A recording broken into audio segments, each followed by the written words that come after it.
நம்மளுடைய சகோதரி முதல் மேடையாக வருகிறாரு. அவங்க பார்த்தீங்கன்னா ராமநாதபுரத்துலேருந்து வராங்க.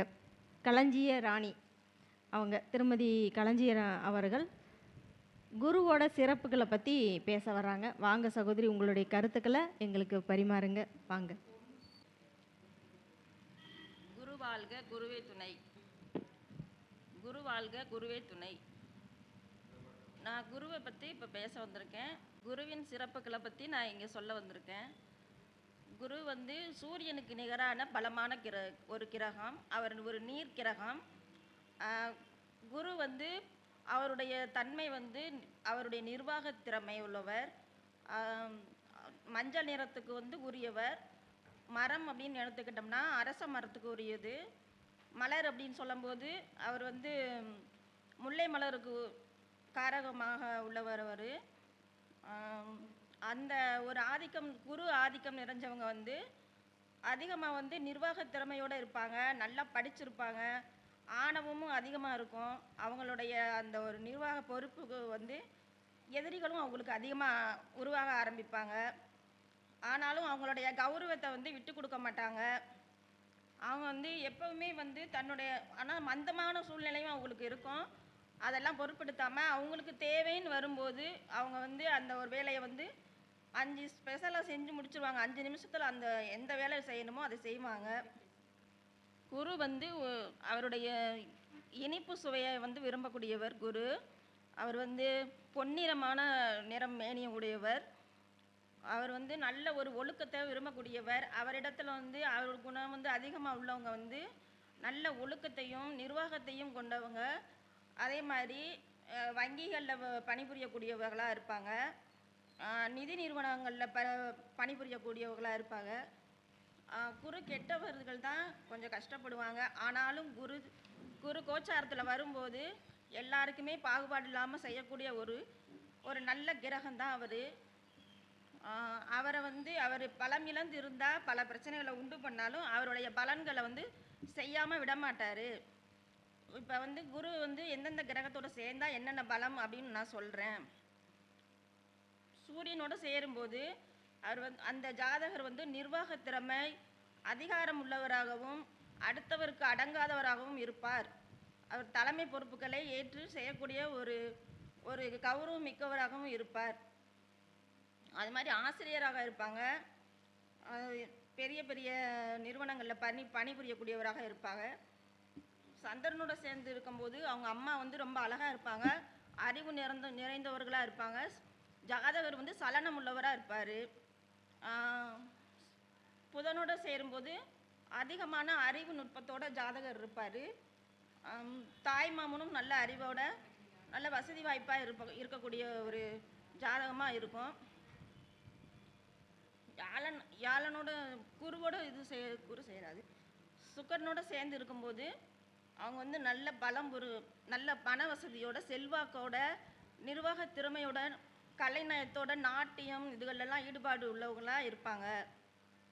சனியோடு சேரும்போது தொழில்துறையில் நல்ல ஒரு இன்ட்ரெஸ்டாக இருப்பாங்க. அது மாதிரி அவங்க கஷ்டப்பட்டாலும் ஒரு நாள் முன்னேறி ஒரு லட்சத்துலேயோ கோடியிலே புரளக்கூடிய ஒரு நிர்வாக பொறுப்புள்ளவங்களாக தொழில் அதிபதிகளாக ஆயிடுவாங்க. எப்போவுமே கடைசி டைம்லையாச்சும் அவங்க வந்து அந்த மாதிரி ஒரு சூழ்நிலையை குரு உருவாக்கி கொடுப்பார். ராகு கேதுக்களோட சேரும்போது தான் அவர் பிரச்சனையை கொடுப்பார். ராகுவோட சேரும்போது அவங்க வந்து ஒரு இடத்துல இருக்க மாட்டாங்க. ஊரை விட்டு ஊர் ஓடுவாங்க, திருடுவாங்க, பொய் சொல்லுவாங்க. கேதுவோட சேரும்போது சன்னியாசி போல் இருப்பாங்க. ஒரு இடத்துல இருக்க மனசு இருக்காது, விரக்தி மனப்பான்மையோடு இருப்பாங்க. இந்த மாதிரி சூழ்நிலைகள்லாம் உருவாக்கும். அப்புறம் ஸ்தானத்தை வச்சு நான் சொல்கிறேன். ஜென்மகுரு வந்து இடமாற்றத்தை உருவாக்கும். ஆனால் அவங்க நல்ல செல்வாக்கான நிலையில் தான் இருப்பாங்க. வெளியில் போய் சம்பாதிக்கும் போது அவங்க நல்ல ஒரு இடத்த ஒரு பொசிஷனை அடைவாங்க. 2ஆம் இடத்துல இருக்கும்போது ஒரு தனவானாக இருப்பாங்க. செல்வாக்கு நிறைஞ்சவங்களாக இருப்பாங்க. குரு நல்ல நிலைமையை கொண்டு வந்துடும். கல்வி கேள்விகளில் ரொம்ப ஒரு திறமைசாலியாக இருப்பாங்க. 3ஆம் இடத்துல வரும்போது குரு இருந்தாருன்னா சகோதரன் நல்ல ஒரு துணிச்சல் உள்ள வீரம் உள்ளவனாக இருப்பான். ஜாதகரும் அந்த மாதிரி இருப்பாங்க.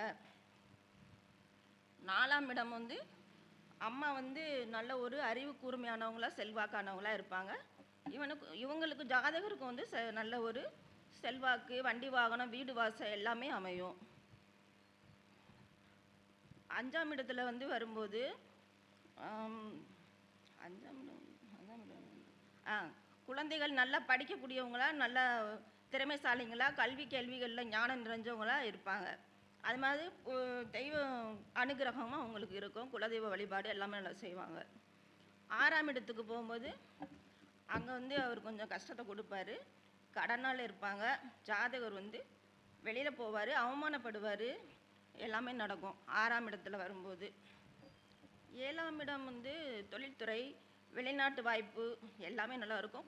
நல்ல மனைவி, அழகிய மனைவி, நல்ல ஒரு செல்வாக்கான இடத்துலேருந்து வருவாங்க. வந்த பிறகும் அவங்க சூழ்நிலைகள் மாறும், நல்லா இருப்பாங்க. 8ஆம் இடம் வந்து அவமானத்தை உருவாக்கும், அசிங்கத்தை உருவாக்கும். கோர்ட்டு கேஸு எல்லா இடத்துக்கும் கொண்டு போய் விட்டுரும். அதனால் ரொம்ப கவனமாக இருக்கணும்.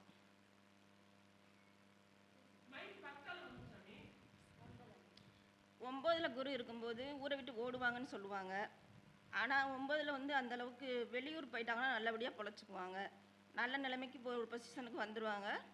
நிர்வாக திறமையோடு இருப்பாங்க. நல்ல ஒரு ஆசிரியர் தொழில் பண்ணி நல்லா தான் இருப்பாங்க. வெளியில் போனால் எந்த ஒரு கல்லூரியில் பேராசிரியராக கூட இருப்பாங்க. குருவினுடைய தன்மை அதுதான்.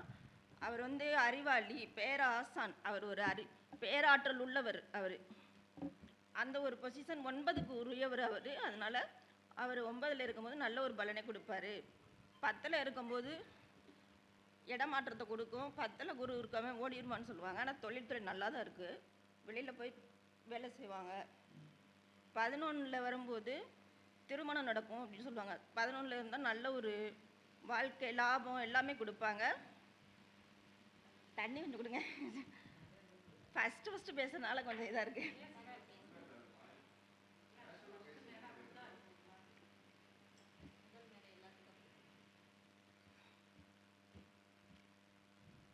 பன்னெண்டாம் இடத்துக்குள் இருந்தாங்கன்னா நல்ல ஒரு, எப்படி இருந்தாலும் கஷ்டப்பட்டாலுமே பின்னாடி ஒரு பெரிய வீடை கட்டி நல்லா செல்வாக்காக வாழ்ந்துருவாங்க. குரு எப்போவுமே நல்லதை தான் செய்வாங்க, நல்ல கிரகம். அதனால் குருவை பற்றி ஒன்றும் இல்லை. இந்த பாவ கிரகங்களுக்கு மத்தியில் அவங்க இருக்கும்போது தான் பிரச்சனைகளை கொடுப்பாங்க, மற்றபடி எந்த இதுவும் இல்லை. அது மாதிரி நீச்சம் வந்து அடைஞ்சு பார்வையை பார்க்கும்போது அவங்க வந்து ஒரு எதுக்காவது கையெழுத்து போட்டால் மாட்டிக்குவாங்க. அந்த மாதிரி ஒரு வேலை நடக்கும். அது மாதிரி வக்கரம் அடைக்கும் போதும் ஒரு செயலை வந்து செஞ்சுட்டு வந்து, அதாவது ஒரு லாபத்தை வந்து மெதுவாக தான் அடைவாங்க. ஆனால் அடைவாங்க, கொஞ்சம் லேட்டாகும். வக்கர கிரகம் கொடுக்குற பலன் அப்படி தான் கொடுக்கும். ஆனால் கொடுக்காம இருக்காது.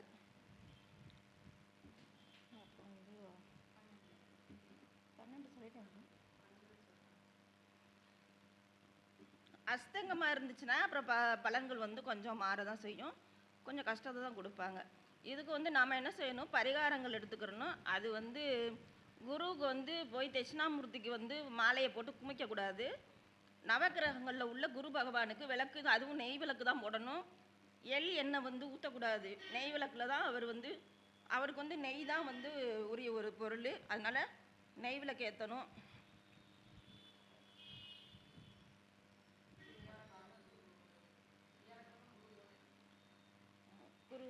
வியாழக்கிழமை குரு உரையில் அந்த விளக்கு போடணும். அவங்களுக்கு குருவின் காலை வந்து கெட்டியாக பிடிச்சிக்கிட்டா அவர் வந்து நல்லதை தான் செய்வார், கெடுதல் செய்ய மாட்டார். இது உதாரணமாக சொல்லணும்னா துலாம் லக்னத்துக்கு வேணால் கொஞ்சம் பாதிப்புகளை கொடுப்பார். ஏன்னா அவர் வந்து 6ஆம் அதிபதியாக இருக்கிறனால அவர் அதிகமாக பாதிப்பை தான் கொடுப்பாரு. சிம்மத்துக்கும் அப்படி தான் கொஞ்சம் கொடுப்பாரு. ஆனாலும் அவர் வந்து கோச்சாரத்தில் வரும்போது எல்லாருக்கும் நல்ல பலனே கொஞ்சம் கொடுப்பாரு. திசாபுத்தி காலங்களில் தான் அந்த 6-8 பலனை வந்து அதிகப்படுத்தி கொடுத்துருவார். அதுக்கு வந்து அவருடைய கால்களை வந்து கெட்டியாக பிடிச்சிக்கிறணும். மகான்கள் வழிபாடு எடுத்துக்கிறணும், சித்தர்கள் வழிபாடு எடுத்துக்கிறணும்.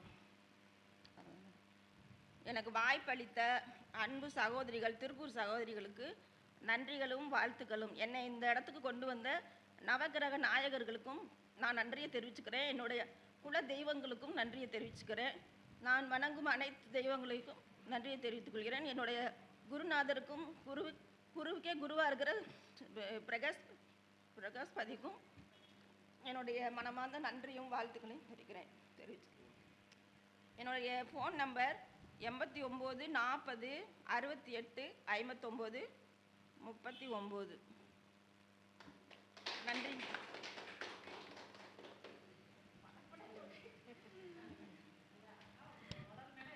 அதாவது முதல் மேடை எல்லாத்துக்குமே திணறதா செய்யும்.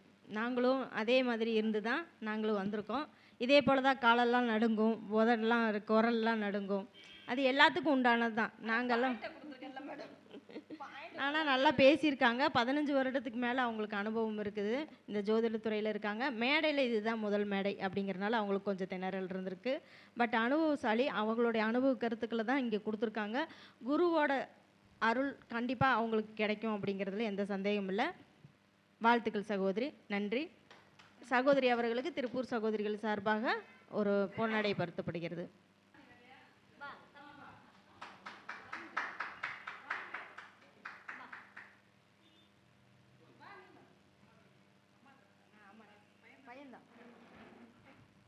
ஆமாட்டேன். சூப்பராக பேசுனீங்க.